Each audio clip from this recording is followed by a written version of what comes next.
Hey, AfterBuzz, I'm here with Jonah Platt, the legendary Jonah Platt. Please. You've seen him in Wicked, you've seen him in Hair at the Hollywood Bowl, and now you're seeing him right in front of me here at the Rockwell Table and Stage. How are you today? I'm pretty good.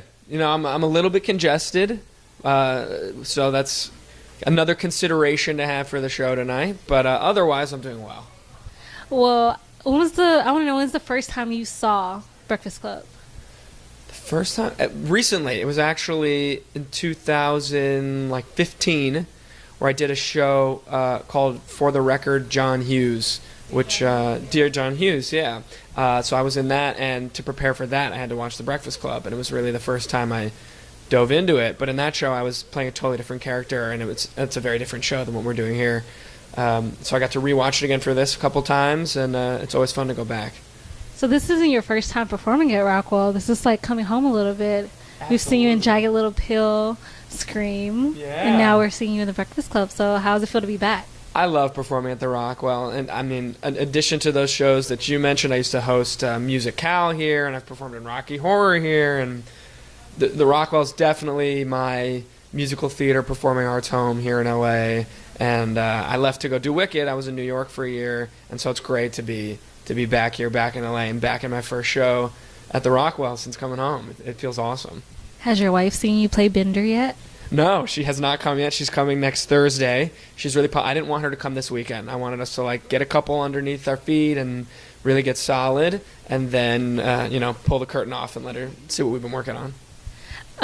So who would you say when you're in high school do you most relate to in the? It doesn't even have to be just the boys' characters. You could have been like a basket case or a princess. You know, you're just throwing it out there.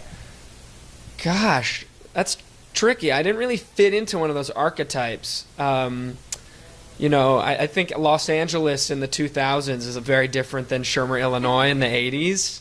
I guess I would have been somewhere between like a Brian and a Andrew. Somewhere between Brian and Andrew, because like I was pretty smart, but I wasn't a nerd, and I was like kind of cool, but like not super athletic. So I was like, I'm a Brandrew.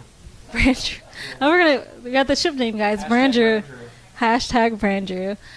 So you performed at the Hollywood Bowl. Yes. You played a wolf. Yeah. That was the first time I ever saw you, and it was amazing. I have to say, I still try to find videos to see if I can see it because it was that good because I never saw it. It was so fun. That's probably the most fun experience I've ever had in my life in the performing arts. An amazing, and it all takes place within 2 weeks. Your first rehearsal to your last performance. It's a Monday to the next Sunday, and then it's all done. And it's where I met my wife, doing hair together, and so it was just. She was the assistant choreographer and one of the lead dancers, and just changed my life in many, many ways. It was an amazing, amazing experience. Well, it seems like it's amazing. You got a wife out of everything. Yeah. Can't ask for more than that. Really? So I'm going to throw some quotes at you, and you have to tell me who said it. Okay, you got me. Okay. So I can know cheating. The world is an imperfect place. Bender. Yes. Duh. See, we're all pretty bizarre. Some of us are just better at hiding it. Andrew. See, he's killing it. So I can vote. So I can go? Vote. So I can vote. That's trickier. I don't know. Allison? Brian. I'm a compulsive liar. Allison. Saturday, March 24th, 1984. Brian. Does Barry Manilow know you raid his wardrobe? Bender. You mess with the bull, you get the horns. Vernon. I am the eyes and ears of this institution. Carl. It's because you're afraid. Claire. Yes. Can I eat? Can I eat? Gosh. It's very nondescript.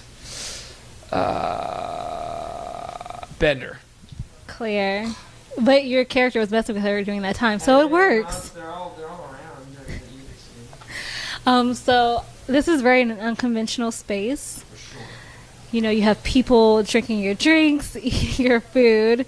What do you like? Do you warn, your friends or your family when if they come to see you if they've never seen or been here before? Yeah, you got to give them a little bit of a heads up. I mean, it's hard to put into words. It's never the same as just being here, but you want to let them know this isn't your typical piece of theater. It's very immersive is a word that I'll use. It's happening all around you all at once. You're eating, you're drinking. It's very interactive. It's a super unique, intimate experience that you can't really find anywhere else. So for your fans and every fan of The Breakfast Club, what do you want them to get out of it when they come here?